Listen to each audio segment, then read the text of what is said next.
Hello hi नमस्कार. Style with Kshitija चॅनलवरती तुमचे मनापासून स्वागत आहे. आज मी बनवलं आहे काळ्या रश्श्यातील गावरान चिकन आणि ते सुद्धा एकदम झणझणीत झालेलं आहे.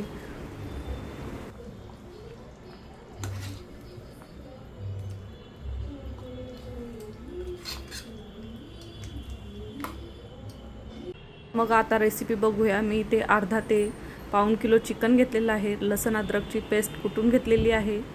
अर्धा चम्मच हळद आणि एक कांदा चिरून घेतलेला आहे बारीक. आणि आपण इथे फोडणी देऊया. मी 1 ते 2 चम्मच तेल टाकलेलं आहे आणि लसूण अद्रक व्यवस्थित कलसून घेत आहे. आपल्याला चिकन पातेल्यातच शिजवायचं आहे, कुकरला शिट्टी नाही करायची आहे. लसूण परतला की लगेच कांदा टाकून घ्यायचा आहे आणि कांदाही आपल्याला चांगला रेड ब्राऊन करून घ्यायचा आहे.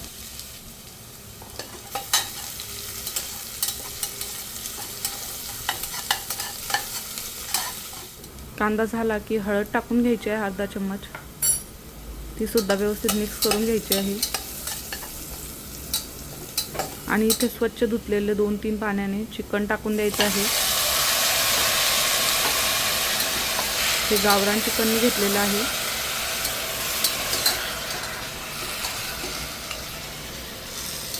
आणि ते सुद्धा व्यवस्थित मिक्स करून घ्यायचं आहे.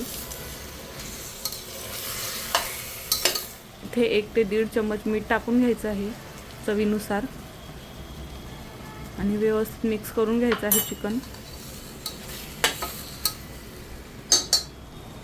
आणि वरतून एक प्लेट ठेवून त्याच्यात पाणी टाकायचं आहे.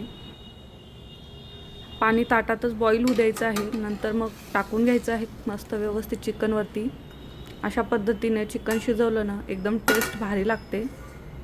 आणि आता शिजू द्यायचं आहे झाकण ठेवून. मी इथे वाटण्यासाठी 1.5 कांदा घेतलेला आहे, एक मोठा.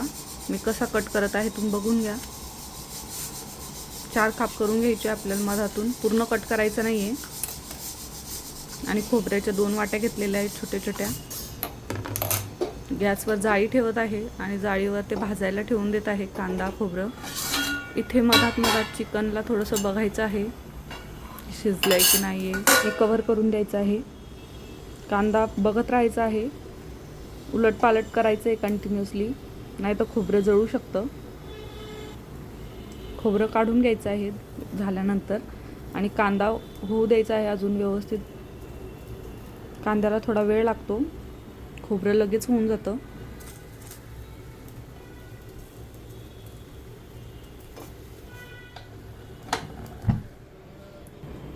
चला तर आता मी ते खोबऱ्याचे कट करून घेतलेले आहे बारीक बारीक व्यवस्थित. आणि लसूण अद्रक आणि कांद्याचे वरचे साल काढून घ्यायचे आहे जे काळे झालेले आहे खूपच. आणि वाटण तयार करून घेतलेलं आहे तुम्ही बघू शकता. इथे चिकनसुद्धा शिजवून रेडी झालेलं आहे आपलं. इथे वाटण आणि इथेच मसाले बघून घेऊया. चिकन मसाला घेतलेला आहे 2 चम्मच, कांदा लसूण पावडर घेतलेली आहे 2 चम्मच आणि धनेपूड आहे 1 चम्मच. इथे तिखट आहे, काश्मीरी लाल मिरच आहे आणि हळद आहे. आपल्या अंदाजानुसार घेऊ शकतो आपण. इथे मी फोडणीसाठी तेल टाकून घेत आहे आणि आपले पूर्ण मिक्स स्पाइसेस टाकून द्यायचे एकदाच आणि व्यवस्थित मिक्स करायचे आहे.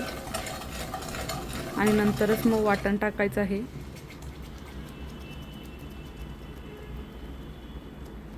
आणि वाटणालाही सुद्धा व्यवस्थित कलसून घ्यायचं आहे.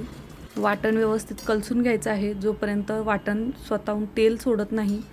साईडला आपल्याला तेल दिसतं तेव्हा समजून जायचं वाटण व्यवस्थित कलसलेलं आहे. आणि साईडला एका पातेल्यात पाणी ठेवून द्यायचं आहे.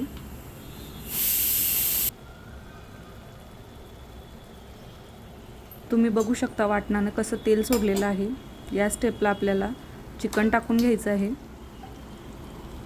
रस्सा टाकून द्यायचा आहे येलो. आणि व्यवस्थित मिक्स करून घ्यायचं आहे. आणि जेवढे आपल्याला रस्सा हवा आहे पातळ किंवा घट्ट तेवढं आपल्याला पाणी टाकून घ्यायचं आहे. आणि कव्हर करायचं आहे. छानशी मस्त 5 ते 10 मिनटं उकळ काढायची आहे. ती भाजी व्यवस्थित शिजावं म्हणून.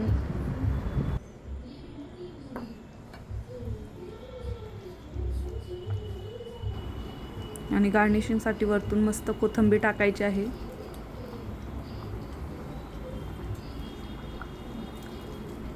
आणि मी अगोदर मीठ टाकल्यामुळं आता परत मीठ टाकलेलं नाही आहे. इथे आपली भाजी तयार झालेली आहे, चिकन रस्सा. आणि आता आपण बनवूया तांदूळाच्या भाकरी. त्यासुद्धा एकदम सोप्या पद्धतीने. तुम्ही बघू शकता मी ते 2 भाकरींचं पीठ काढून घेतलेलं आहे आणि मळून घेत आहे मीठ टाकून. आणि मी साध्याच पाण्यात भिजवत आहे, कसलंही गरम पाणी केलेलं नाही आहे मी. 2 चपातींसाठी बॉल करून घेत आहे, तुम्ही बघू शकता. आणि हातावर थोडंसं थापून घेत आहे आणि वरती आणि खाली पण पीठ टाकून घेत आहे आणि थापून घेत आहे भाकर. आपला तवा गरम करायला ठेवलेला मी आणि इथं भाकर टाकायची आहे दोन्ही हातांनी आणि वरतून पाणी लावून व्यवस्थित सेट करून घ्यायचं आहे. एक साईड झालेली आहे बघा, लगेच दुसरी साईडला पलटून घ्यायचं आहे. बघून घ्यायचं आहे कोणत्या साईडला कच्चं राहिलं नको. सगळ्या साईडला व्यवस्थित दाबून घ्यायचं आहे. बघू शकता भाकरी एकदम टम्म फुगलेली आहे. भाकरसुद्धा आपली रेडी झालेली आहे. आता प्लेटिंग करूया. 2 भाकरी घेतलेल्या आहे मी, कांदा घेतला आहे आणि लिंबू घेतलेले आहे. हे मी भात घेतलेला आहे, इंद्रायणी तांदूळाचा भात आहे. इथे आपलं काळ्या रश्श्यातील चिकन बघू शकता तुम्ही, एकदम मस्त तर्री आलेली आहे. खायला सुद्धा एकदम अप्रतिम आहे.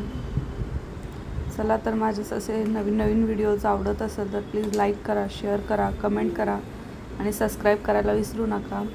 आणि माझ्या रेसिपी ट्राय केल्यानंतर त्या कशा झाल्यात हे सांगायला सुद्धा विसरू नका. थँक्यू.